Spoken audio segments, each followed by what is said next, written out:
Primeira Epístola de Paulo aos Tessalonicenses, capítulo de número 2. Vamos ler a partir do verso de número 17. Primeira Epístola de Paulo aos Tessalonicenses, capítulo de número 2, verso de número 17. Enquanto você procura o texto, eu estou muito feliz em estar com os irmãos, em conhecê-los. Para mim é uma honra e um imenso prazer estar com vocês nesta noite. Deus abençoe o pastor Walter. Obrigado por nos receber, obrigado por nos direcionar até aqui. Deus em Cristo abençoe o senhor, abençoe a pastora, abençoe os demais homens de Deus, obreiros, vice-pastores, presbíteros. Que Deus em Cristo guarde vocês, que o Senhor continue te usando. Sabemos que a igreja depois da pandemia ficou diferente, mas fiel Deus que chamou. Deus guarde a sua casa, guarde a sua vida em nome de Jesus. Trago um abraço para a igreja da minha esposa, a missionária Miriam. Ela ficou na nossa casa despedindo o pessoal que está retornando para o Pará.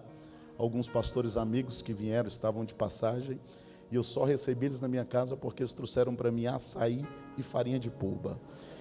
Coisa de Deus, irmão. Fui pregar bastante no Pará e minha esposa é paraense, e ela me ensinou a comer açaí, mas não é de sorvete não, açaí mesmo. Com farinha de polpa, irmão, é Deus na terra aquele negócio. Então eles trouxeram para nós e tem sido uma benção. Ela, amor, vou dispensar os pastores aqui. Eu falei, não, agora você tem legalidade para ficar e eu levo o teu abraço para a igreja. Então sinta-se abraçados por ela. Você encontrou o texto? Diga glória a Deus.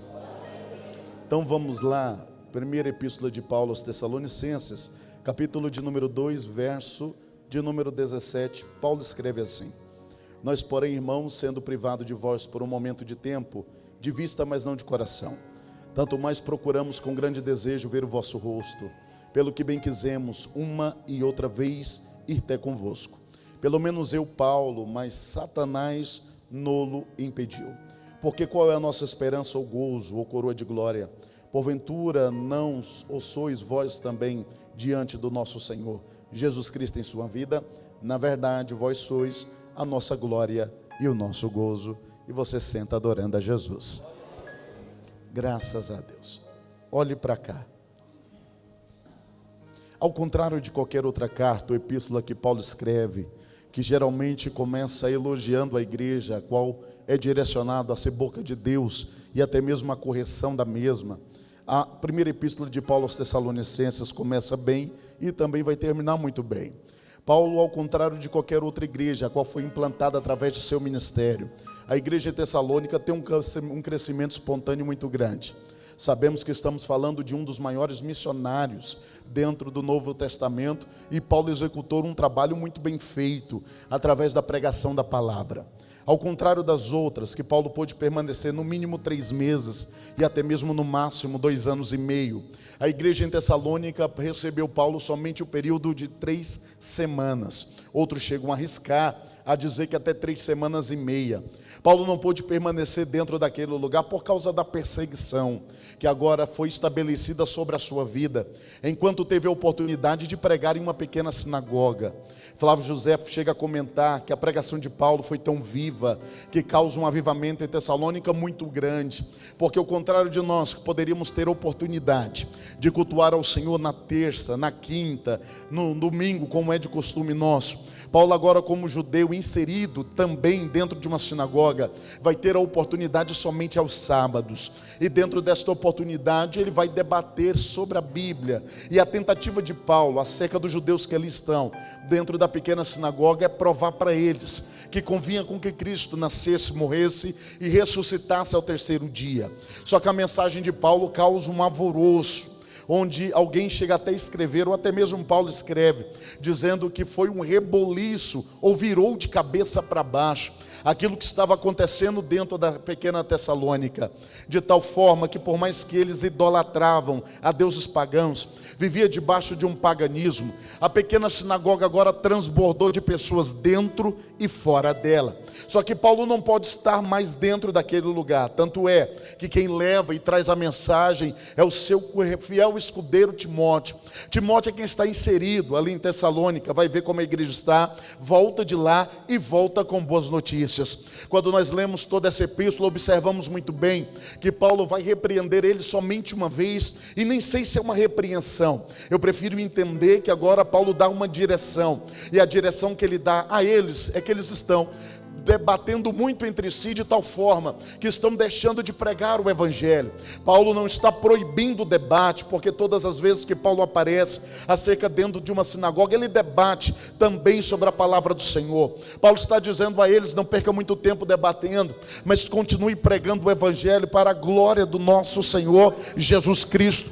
Paulo está estimulando aquela igreja a continuar a sua caminhada, porque por mais que ele não pudesse estar muito tempo lá dentro, como eu disse agora há pouco, cresceu muita gente em conhecimento por causa da dedicação e da leitura. E isso me chama muito a atenção, que por mais que a igreja em Tessalônica não teve bons professores, não teve pessoas que pudessem estar lá durante toda uma caminhada, durante todo um tempo, sentando com eles e formando eles discípulos, eles se dedicaram tanto no conhecimento da palavra do Senhor, que conseguem caminhar com suas próprias pernas, e a igreja consegue ir muito bem. Mas para você entender como Paulo é inserido aqui na igreja em Tessalônica, não estava no seu projeto. Paulo não saiu de casa com uma carta da igreja dizendo: vai lá, entra em Tessalônica, prega o evangelho e o nome do Senhor vai ser glorificado sobre a sua vida. De maneira nenhuma. Paulo tinha um outro projeto. Era a segunda viagem missionária de Paulo. Até então ele ia para a Síria, algo bem próximo da onde ele estava. Enquanto estava se dirigindo até lá, pronto, juntamente com Silas, seu companheiro, a viagem estava pronta, a passagem estava comprada. Paulo já estava na caminhada, autorização espiritual sobre ele. Ele vai deitar para dormir. Enquanto deita para dormir, em Atos capítulo de número 16, Paulo vai começar a ter uma visão, e ele entende que essa visão é o próprio Espírito Santo que está mudando a rota daquilo a qual ele se levantou para fazer. Tanto é que enquanto Lucas escreve Atos, ele mesmo vai dizer que foi o Espírito Santo que interferiu naquela viagem. Paulo pela madrugada tem uma visão com um macedônio gritando e dizendo: vem Paulo, atravessa a Macedônia. Paulo levanta pela manhã agora com aquilo dentro do seu coração, a visão dentro da sua alma, entendendo que ele precisa atualizar a sua rota, que ele precisa mudar a sua passagem, precisa a partir de agora pegar um novo navio. Imagina a reunião de Paulo e Silas tomando café. Eu acredito que Silas era tão doido quanto Paulo, porque imagina ele se levantando e dizendo: Silas, tive um sonho esta madrugada. Qual que foi o sonho, Paulo? O sonho foi o seguinte: eu vi um macedônio gritando de lá para cá e dizendo para a gente atravessar. Eu imagino Silas olhando para ele e pensando: será que foi Deus? Paulo, eu acredito que foi. Faça o seguinte: vende a nossa passagem e compra outra. Nós vamos atualizar a rota, vamos mudar o destino. E Deus tem desse negócio de nos inserir dentro do seu projeto. E geralmente é quando a gente tem uma rota, um cronograma, tudo certinho. Jesus vem lá, coloca o pé e diz: vai ser do meu jeito, vai ser como eu quero, vai ser da minha forma. Pregador, não é assim. Está dizendo que o Senhor não respeita cronograma? Respeita. Deus respeita. O Espírito vai respeitar a liturgia, o horário da gente começar o culto, de terminar. Tudo isso aí ele não vai interferir. Mas tem vezes na nossa vida, na nossa caminhada ministerial, que ele vai colocar o pé para poder nos levar dentro do seu propósito. Os irmãos são conhecedores da palavra. Quem não lembra de Abraão em Gênesis capítulo de número 12, quando o próprio Deus aparece para ele e diz: sai do meio da tua parentela, pegue agora o que você tem e vai para uma terra onde eu te mostrarei. Deus nem faz como Paulo, vai para Macedônia, manda ele pegar na mãozinha da esposa, pega a malinha e sai caminhando, e só depois eu vou te mostrar onde você vai chegar. Quem não lembra de Moisés cuidando das ovelhas, ali no meio daquele pasto difícil, enquanto está cuidando, ele vê uma sarça queimando, e o próprio Deus interrompe o seu pastoreio para dizer: vai até o meu povo, porque o grito de socorro daquela geração tem sacudido a estrutura do meu trono. Quem não lembra de Davi em 1 Samuel capítulo 16, quando Deus agora envia Samuel dentro daquele casebre, e chegando lá é reconhecido como novo rei em Israel. É um novo governo, um novo jeito e uma nova cultura. Quem não lembra de Jeremias ainda no capítulo 1, quando ele vai começar a dizer que não vai dar conta, estava sendo preparado para o sacerdócio, era menino, 14 para 15 anos, quase pronto pronto para poder estar ali, sacrificando animal, queimando, tirando cinzas do altar. Lá vem Deus ao pé do ouvido de Jeremias e começa a dizer para ele: olha, não digas que não sabe falar. Antes de você nascer eu te separei e te dei uma nação como profeta. Pregador, não sei aonde você está querendo chegar. O Espírito do Senhor me impulsiona nesta noite a dizer a MVN aqui nesta região: eu vou atualizar a rota deste ministério, vou atualizar a rota da tua chamada. Se prepare, vou te colocar para cantar em lugares diferentes, para pregar em lugares diferentes. Vou te tomar dentro do ônibus, dentro da faculdade, vou te tomar dentro do trabalho. Se preciso for, eu te usarei no meio da rua, no meio da feira, no meio da tua família, onde você estiver. Eu vou atualizar, mas eu vou te levantar. Eu vou atualizar, mas eu vou te usar. Se a igreja está comigo, tem coragem de levantar a mão assim ao céu? Eu sei que este levantar a mão é algo extremamente perigoso, porque enquanto você está de mão levantada, você está dizendo: Senhor, faça de mim o que o Senhor quiser. Se quiser que eu canto, eu canto. Se quiser que eu vou no hospital, eu vou no hospital. Se quiser que eu vou no presídio, eu vou no presídio. Se quiser que eu prego na rua, eu prego na rua. Eu não sei se aqui dentro hoje tem alguém que ainda tem essa disponibilidade, mas se tiver, você tem oportunidade de dar glória, porque Ele está atualizando a rota da tua vida. Está, oh glória. Deixa Ele atualizar, aleluia. E quando Ele atualiza, Ele te pega, joga para lá, joga para cá, faz como Ele quer. E a gente está dizendo não, e Ele está pressionando de um lado para o outro. E o que tem de gente sem dormir de noite, achando que é ansiedade, mas é o Espírito Santo dizendo: ora. O que tem de pessoas perturbadas psicologicamente, ou consigo mesmo, a sua alma, achando que é algum tipo de transtorno, mas é o próprio Deus dizendo: vem, vou te colocar naquela cidade, tenho eu uma obra com você.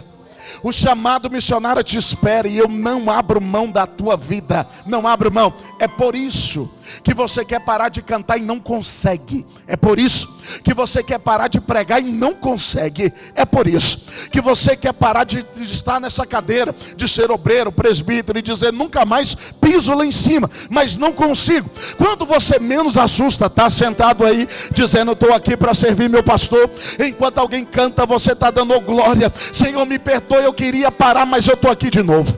É por isso que você tenta desligar o telefone e dizer: eu não oro por mais ninguém. Daqui a pouco está lá com o telefone na mão: Senhor, vai lá, abençoa, guarda, livra, esconde com teu sangue poderoso. É por isso que você quer soltar a mão de alguém, mas não consegue. Pregador, o que é isso? É o Espírito te dizendo: atualizei a tua rota, e de lá não tem para onde você sair. Vou te usar, oh glória, vou levantar, vou fazer. Só não pula do barco, a obra ainda vai começar, ainda vai. Paulo, com rota atualizada, vai atravessando para Macedônia. Enquanto ele atravessa, vai para Troade, chegando em Filipe. E a cada chegando em Filipe, Paulo estando lá em Filipe, ele está ali sem saber aonde vai dormir, sem saber aonde vai ficar, sem saber aonde vai repousar a cabeça. E é incrível esse negócio, como que alguém tem a forma de ouvir a voz do Senhor e de confiar nesta voz. Porque o problema não é ouvir, o problema é você confiar naquilo que está ouvindo. De tal forma que Paulo ouve e tem disponibilidade de dizer: se o Senhor quer, eu vou. Mas chegando lá não sabe onde vai dormir, não sabe onde vai comer, não sabe onde vai ficar. Já pensou? Se hoje o Espírito do Senhor decide descer de forma poderosa, tomar a forma do teu pastor aí, tomar a boca dele e dizer: a partir de agora Deus vai te levar para outro estado, Deus vai fazer aqui, vai fazer acolá.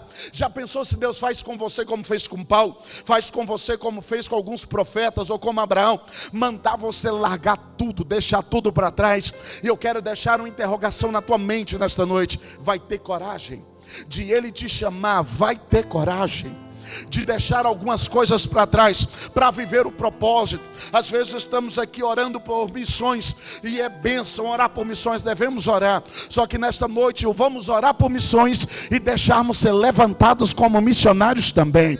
Já pensou se hoje Deus fala para mim e para você: o altar hoje é dentro do prostíbulo, é dentro da boca de fumo. O altar hoje que eu vou te usar em praça pública. Quero que você atravesse a Macedônia, vai até Trindade, entrega alguns panfletos ali no meio da rua. Tem disponibilidade para deixar Deus te usar? Ainda tem. Ainda tem. Porque o nosso Deus não mudou, Ele é o mesmo. Enquanto Paulo está ali, ele vai procurar agora um lugar para orar. Está na beira do rio, orando, vai e volta, acaba conhecendo Lídia, crente, aceita Jesus. Agora Paulo tem uma casa para deitar a cabeça, juntamente com Silas. Só que ele continua orando para poder entender o porquê está ali. Enquanto Paulo está orando para poder entender, ele se depara dentro dessa cidade em Filipe, com uma moça que tem um espírito de engano. Por gentileza, repita comigo: espírito de engano. Pregador, para que você está pedindo para repetir espírito de engano? Para que você não confunda com profecia. É espírito de engano. É aqueles espíritos que parecem ser uma revelação, mas não é. Por causa desta moça, a cidade em Filipe é muito movimentada. Todo mundo estava lá, ia para cá. Para que você entenda, de forma bem rasa, e te explicando. Se alguém perdesse uma chave, vai lá na moça. Se alguém quisesse uma revelação na foto, vai lá na moça. Se alguém quisesse um negócio, vai lá na moça. Se alguém quisesse saber do casamento, vai lá na moça. E bem verdade que se essa moça fosse crente, crente nunca foi, mas se ela existisse nos dias de hoje, não faltaria oportunidade para ela pregar em alguns lugares, porque o que ela revelava não era brincadeira. Todo mundo queria saber, todo mundo queria uma palavra de futuro, e por causa disso, os seus senhores recebiam uma moeda para poder saber, ou pagar, ou em prol daquela revelação. Só que Paulo vai caminhando para lá, caminhando para cá, e essa moça com espírito de engano vai começar a elogiar Paulo. Lá vai dois homens de Deus. Paulo passa com Silas. Lá vem Paulo de novo. Lá vai dois homens de Deus. Só que Paulo tem um espírito de discernimento, que é o Espírito Santo de Deus. E o missionário precisa desse espírito de discernimento, principalmente na nossa geração. Paulo agora olha, vê que não é Deus, e mesmo sabendo de um elogio, ele sabe que não vem da parte do Senhor. Paulo repreende, a moça cai no chão, e ali ela é liberta imediatamente. Olha para mim, enquanto eu prego aqui nesta noite, quero pedir ao Senhor que te dê discernimento dentro deste lugar. Nenhum espírito de engano vai confundir a tua caminhada, nenhum espírito de engano vai confundir o teu ministério, a tua casa, a tua vida ou a tua caminhada dentro dessa congregação. Hoje nós temos perdido tanta gente dentro da congregação, tanta gente fora, tanta gente boa no louvor, na palavra, tantos membros por causa de espíritos de engano que tem tentado, quando você sai da porta para fora, dizendo: muda de igreja, o teu tempo acabou lá, saia de lá que o teu pastor está te perseguindo, saia daquele ambiente que nada vai dar certo. Deus vai te arrancar de um lugar para o outro, e acaba confundindo a tua vida, confundindo a tua história, confundindo a tua caminhada. Mas hoje eu não venho só na condição de pregador, venho na condição de profeta, a dizer para você dentro deste lugar, que nenhum espírito de engano vai bagunçar a visão do propósito que Deus colocou sobre a tua vida. Nenhuma escama irá bagunçar, nenhuma palavra que possa elevar o meu ou teu ego vai conseguir bagunçar. O próprio Deus colocará fogo em teus olhos, discernimento na tua vida, oh glória, vai arrancar a venda espiritual, e antes do inimigo vir com palavra mansa, você vai levantar a mão e vai dizer: aqui não, diabo, aqui tem visão da parte do Senhor, aqui não, inferno, aqui tem revelação da parte do Senhor. Deus vai te mostrar o que está oculto dentro da tua casa, dentro daquele trabalho. Deus vai te mostrar o que está oculto dentro daquela faculdade. Mas aonde você tiver espírito de engano, não fica dentro daquele lugar, não fica, oh glória.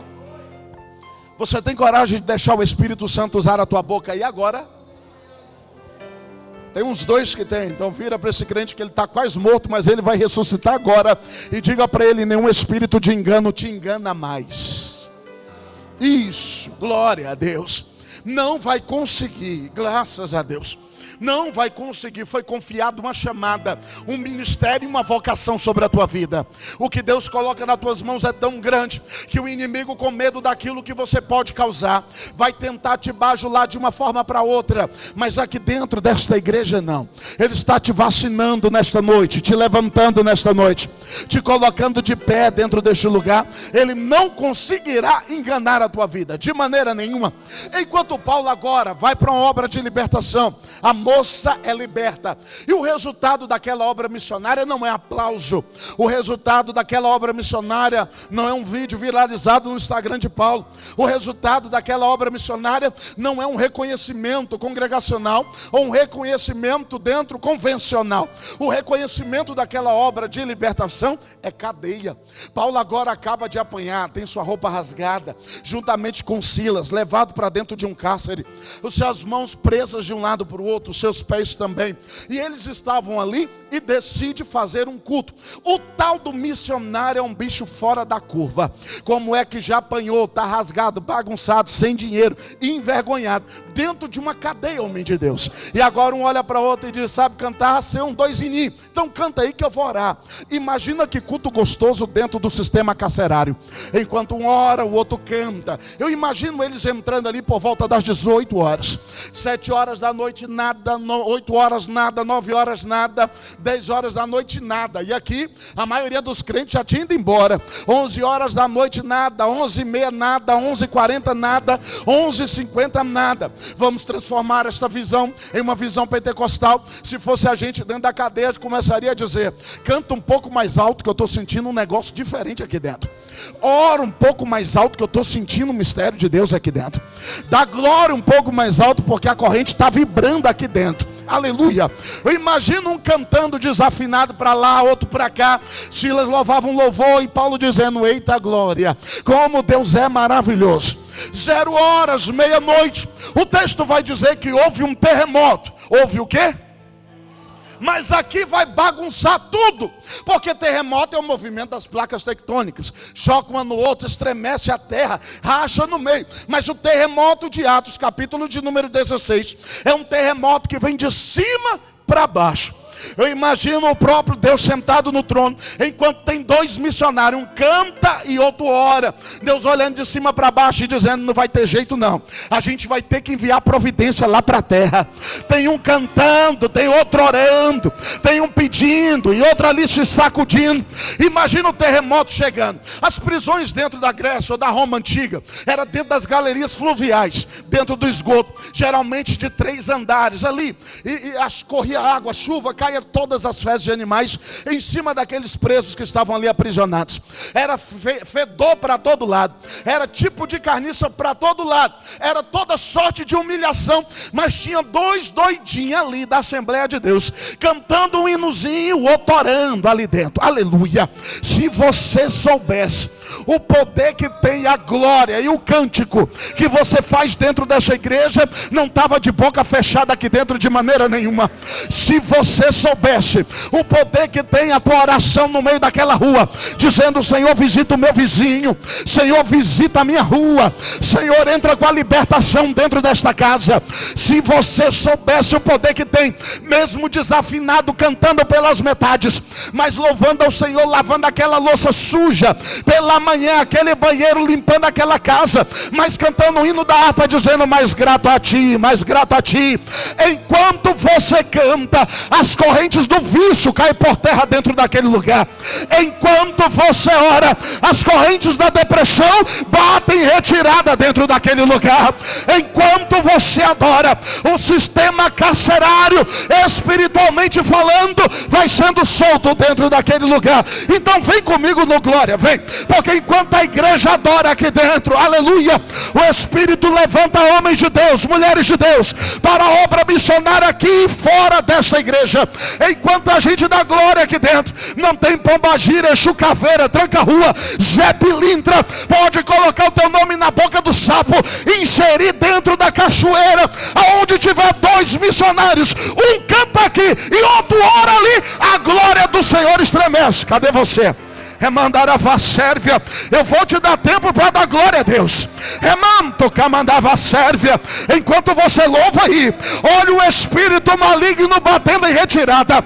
Enquanto você adora aí, o Espírito do Senhor te visita mais uma vez. A corrente caiu e a glória dele está tomando a casa. Cadê você? Aleluia. Ter que mandar a Sérvia. Se você soubesse o impacto que tem a tua adoração e o teu louvor, você entrava aqui dentro de cabecinha baixa dizendo: santo, santo, santo, santo. Porque enquanto a gente ora, o Senhor faz um grande mover dentro do ambiente. As cadeias caem, pela manhã Paulo sai. É aqui que ele é inserido em Tessalônica. Quando ele chega na igreja de Tessalônica, na pequena sinagoga de Tessalônica, já chega tendo oportunidades para debater. E Paulo vai debater. Primeira reunião, alguns judeus se arrependem. Só que o negócio começa a pegar fogo. O evangelho começa a ser pregado. Próximo sábado, se reúne ali agora judeus, gregos, viúvas, e começam a ficar reunidas ali dentro daquele ambiente. Começam a ser levantados. Terceiro sábado, já não cabe mais dentro da pequena sinagoga. Se fosse nos dias de hoje, teria um telão lá fora, uma câmera para filmar Paulo, o apóstolo Paulo, reproduzir lá fora, porque estava lotado demais, ia dar muita gente. Então estavam todos reunidos ali dentro. E aqui começa uma perseguição na vida de Paulo, por causa da obra missionária. E eu quero daqui a pouco terminar a minha mensagem e te deixar vacinado com isso. Porque enquanto Paulo prega, aqueles que estavam reunidos dentro daquele templo começam a se rebeliar contra Paulo. Aqueles que eram para parabenizar e se alegrar, ao mesmo tempo decidem matar aqueles que Deus está levantando. Porque Paulo faz um mover muito grande, e se esse mover está acontecendo, nós deveríamos aplaudir, ajudar e ofertar aqueles que Deus está levantando para falar. Seja o nosso pastor, seja o obreiro, é o que está acontecendo aqui com Paulo. O texto vai dizer que agora se reúnem em uma reunião, e a proposta da reunião não é para impulsionar o apóstolo Paulo mais na caminhada. A proposta da reunião agora é como a gente vai parar ele. A gente precisa estancar o ministério dele. A gente precisa paralisar de alguma forma. Se fosse nos dias de hoje, eles estariam dizendo: não gosto do jeito que ele prega, não gosto do jeito que ele ora, não gosto do jeito que ela canta, então a gente vai parar. Só que bem na verdade é o que Paulo começa a realizar, porque eles não estavam fazendo nada, e quando Paulo faz, o negócio começa a mudar. Ontem ainda eu estava conversando com um pastor lá de Santa Catarina, e enquanto estávamos conversando de um lado para o outro, nós oramos um com o outro, e ele falou para mim: pastor Paulo, como é incrível, como sempre tem alguém querendo parar aquele que Deus está levantando. Como é incrível, como alguém quer sempre tirar o foco daqueles que Deus está querendo fazer. É o que acontece com Paulo. Se a gente não pode contra ele, vamos levantar. E Paulo passa por 3 etapas. Primeira etapa que Paulo passa é porque agora espalha uma mentira sobre Paulo. Tentam inflamar agora o coração de pessoas, na tentativa de matar Paulo, na tentativa de agora paralisar o ministério daquele homem. Segunda parte, eles influenciam as mulheres que estavam ali, para que elas não ofertassem de maneira nenhuma. Terceira parte, agora vão mandar Paulo embora, para que o evangelho não se propagasse. Como que a obra missionária vai ser realizada? Se não tem pregador, se não tem oferta, e se o missionário não pode ficar naquele lugar. Eles tentam paralisar a obra de toda forma. Só que Paulo agora não pode ficar lá, mas a obra continua acontecendo, porque a palavra foi pregada. E o Deus que levantou Paulo é fiel para cumprir a palavra no meio daquele lugar. É por isso que dentro do verso de número 14, 18, Paulo vai dizer aquilo que eu dei ênfase na leitura. Vai dizer que foi Satanás que impediu ele de estar dentro daquele lugar. Só que quando você vai ler o decorrer do caminho, Lucas escreve essa mesma história em Atos capítulo de número 17, a partir do verso 5 em diante. Lucas vai começar a dizer da seguinte forma: olha, alguém com espírito de inveja vai se levantar contra a vida de Paulo. O que Lucas chama de inveja, Paulo chama de obra maligna. Logo eu entendo, eu até falei isso esses dias para trás em um congresso ali em Goiânia, que nem todo endemoniado é invejoso, mas todo invejoso carrega demônio no couro. Todo invejoso tenta paralisar aquilo que Deus está falando, ou aquilo que Deus está fazendo, na tentativa de parar a obra do Senhor. Logo Paulo entende que o que está naquela guerra não é algo natural, é algo totalmente espiritual, que estava na tentativa de parar os obreiros, parar aquela casa, parar aquele lugar. Só que Paulo não recua por causa de obra maligna. Paulo não recua por causa de inveja de A, B ou C. Geralmente quem não faz se incomoda com quem está fazendo. Quem não canta, incomoda com quem canta. Quem não prega, se incomoda com quem prega. Quem não pastoreia, se incomoda com quem pastoreia. Quem não faz a missão, se incomoda com quem está fazendo. Mas o Espírito do Senhor me trouxe hoje para te dizer: não pare o que eu tenho contigo por causa da boca de ninguém. Não desista da tua chamada por causa da obra de ninguém. Fiel sou eu para te levantar, para te pôr de pé, para restaurar a tua vida, colocar uma unção dobrada sobre você. O problema é que a minha geração hoje está parando por qualquer coisa. Para porque alguém não deu oportunidade, para porque não foi enviado, para porque a foto não está no cartaz, para porque alguém disse que não canta bem, que não prega bem, que não ora bem. Só que Paulo se retira de Tessalônica com um sorriso no rosto, sabendo que quem chamou é fiel para cumprir sobre a tua vida. Hoje o Espírito Santo está me vacinando e te vacinando dentro deste lugar. Dentro desta casa está sendo levantado obreiros que não terá medo de cara feia, de quem dá língua, de quem fofoca ao contrário, de quem difama, de quem tenta tirar o descrédito sobre a tua vida. Isso será combustível para o crescimento desta casa, para o crescimento desta obra missionária. Posso ser profeta na tua vida. No meio da perseguição vai crescer os membros, no meio da perseguição vai crescer a juventude, no meio da perseguição vai crescer o projeto de missões, no meio da perseguição Jesus vai salvar ainda mais, mas ninguém vai parar dentro deste lugar. Não vai, oh glória, não vai parar. Pregador, eu achei que inveja era só comigo. É não, bonitão. A inveja acontece desde o princípio. Aqueles que são de Bíblia vão lembrar agora comigo. Eu já vi alguém com inveja do outro por causa de uma oferta que foi colocada, Caim e Abel. Eu já vi alguém com inveja do outro por causa da roupa nova que ele ganhou, quando os irmãos de José ficaram com inveja da capa. Eu já vi alguém com inveja porque profetizava, porque o homem profetizava. Quando Miriam e Datã se levantou e disse: não é só Moisés que é profeta aqui dentro do arraial. Eu já vi alguém com inveja por causa da força que ele tinha, quando os filisteus mandam Dalila para derrubar Sansão.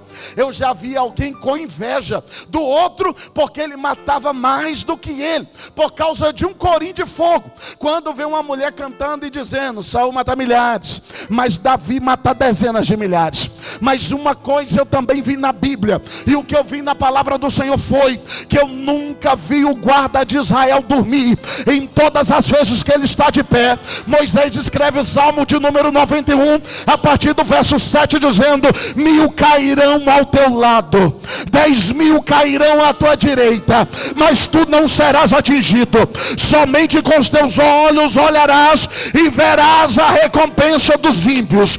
Eita, glória a Deus. Eu sinto o Espírito Santo nesta noite, sem heresia nenhuma, segurando na mão de crente, dizendo: levanta, maldição de ninguém para a tua vida. Canta, palavra de ninguém para a tua vida. Faça obra, boca de ninguém para o que eu tenho com você. Eu te inseri num propósito maior. Te inseri, oh glória. Te coloca de pé que meu tempo está acabando. Eu quero orar com você ainda.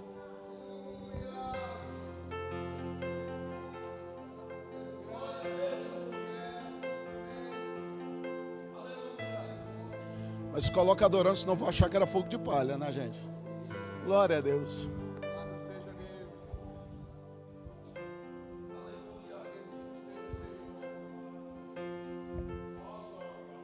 O que nós mais ouvimos é de pessoas que querem parar ou desistir do projeto de Deus por causa de algumas coisas que acontecem. E realmente, quanto mais você se levanta, mais complicado vai ficar. Os homens de Deus aqui têm muito mais experiência que eu. Tenho só 33 anos de idade. Deles, mais da metade um pouco na obra do Senhor. Mas nós sabemos muito bem do que acontece. Mas uma coisa eu entendo fielmente: o meu Deus, o teu Deus nunca perdeu uma guerra, nunca perdeu uma batalha. Se você pedir, Ele envia a providência. Se você pedir, Ele envia o socorro. Se você pedir, Ele entra com a graça. Se você pedir, Ele te usa. Se você pedir, Ele te responde. Nesta noite estamos em um ambiente onde tem oração dizendo: Senhor, me levanta.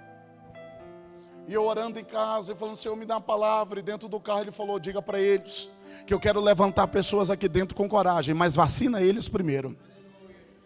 Que quanto mais levantar, a coleguinha da escola vai criticar.